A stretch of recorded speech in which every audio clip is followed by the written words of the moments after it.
placé stratégiquement pour influencer son royaume, et il termine en parlant de sa vision de l'avenir. Au verset 8, « Enfin, m'attend la couronne de justice, que le Seigneur, le juste juge, m'accordera. Ce jour-là, et pas seulement à moi, mais aussi à tous ceux qui ont attendu sa venue avec amour. Ce qui suit après une vie en Christ sur terre est une vie avec Christ. Pour toujours, être avec Christ pour toujours n'est bien sûr pas quelque chose que nous gagnons en maintenant une vie de témoignage et d'influence sur terre. La bénédiction d'être avec Christ pour toujours ne vient que de la grâce de Dieu. C'est à travers la vie, la mort et la résurrection du Christ que nous pouvons recevoir ce don par la foi. Mais cette vie de témoignage chrétien sur terre est la preuve de l'œuvre de cette grâce reçue dans nos cœurs. 497. Et c'est ce que nous pouvons espérer par la grâce de Dieu, qu'un jour le Seigneur, par sa grâce, nous dit, « Bon fidèle serviteur, tu as été fidèle en peu de choses, je te confierai beaucoup de choses, entre dans la joie de ton Seigneur. » Ainsi, alors que nous considérons notre vie en termes de congruence entre ce que nous croyons et ce que nous vivons quotidiennement, nous devons nous rappeler que quel que soit le domaine auquel nous faisons référence, si nous sommes croyants, notre foi doit se manifester et devenir évidente dans la façon dont nous vivons, et nous devons influencer pour le royaume. Par exemple, que feriez-vous si vous trouviez un sac contenant 20 000 $ dans la rue? Gabriel Herrera de Motul, Yucatan, l'a restitué dans son intégralité à son propriétaire. Il traversait une rue de Motul sur sa moto et a vu un sac. Il l'a ramassé et à l'intérieur se trouvaient des liasses de billets d'un montant d'un peu plus de 20 000 $, selon le Diario de Yucatan du 14 mars 2008.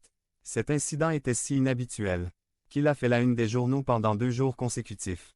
La note commence par ces mots. « Tout ce que vous voulez que les hommes fassent pour vous, faites-le d'abord. » C'est l'un des principes que Dieu me dit en tant que chrétien, a déclaré le presbytérien Gabriel Herrera en faisant référence au retour de la bourse d'une femme qu'il a trouvée, et qu'il possédait un peu plus de 20 000 pesos. Les gros titres étaient « Exemple D''. Honnêteté et un chrétien dévoué rapporte un peu plus de 20 000 pesos. » Le retour des 20 000 pesos est, en soi, une bonne note.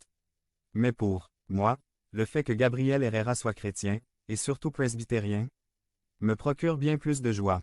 Parce que des cas comme ceux-là, même s'ils ne paraissent pas dans les journaux, sont de bonnes nouvelles pour le royaume de Dieu. Je célèbre le moment où les chrétiens reflètent leur foi à travers ce qu'ils disent, pensent et font. Il ne s'agit pas seulement de mots, mais aussi de la congruence de la vie qui nous entoure.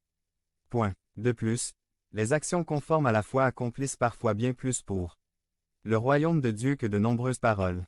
Je me souviens que lorsque j'étais au lycée, j'aimais discuter avec ceux qui n'étaient pas protestants. J'ai adoré leur donner une conférence biblique et leur montrer qu'ils ne connaissaient absolument rien de Dieu. Quel bénéfice ai-je retiré de cela? Aucun de mes compagnons n'a été atteint pour le Christ. Mais au lycée, par la grâce de Dieu, les perspectives sont devenues plus claires pour moi. Au lieu de beaucoup parler et de se lancer dans des discussions idiotes, je me suis consacré à essayer de montrer ma foi, principalement à travers ma vie et bien sûr, en parlant de l'Évangile. Dans des moments providentiels, par la grâce de Dieu, cela a été beaucoup plus utile. Car il y a des personnes dans les églises et des postes de direction dans les églises qui ont été atteints à cette époque, grâce au témoignage de plusieurs jeunes axés sur l'influence. Pour le royaume de Dieu, por eso hermanos, est prioritario para este cier de Sri que plimos la buena batalla, que acabemos la carrera y que mantengamos la fe siendo, entre muchas otra cosa, esposos y esposa que vivan en fidelidad, amor,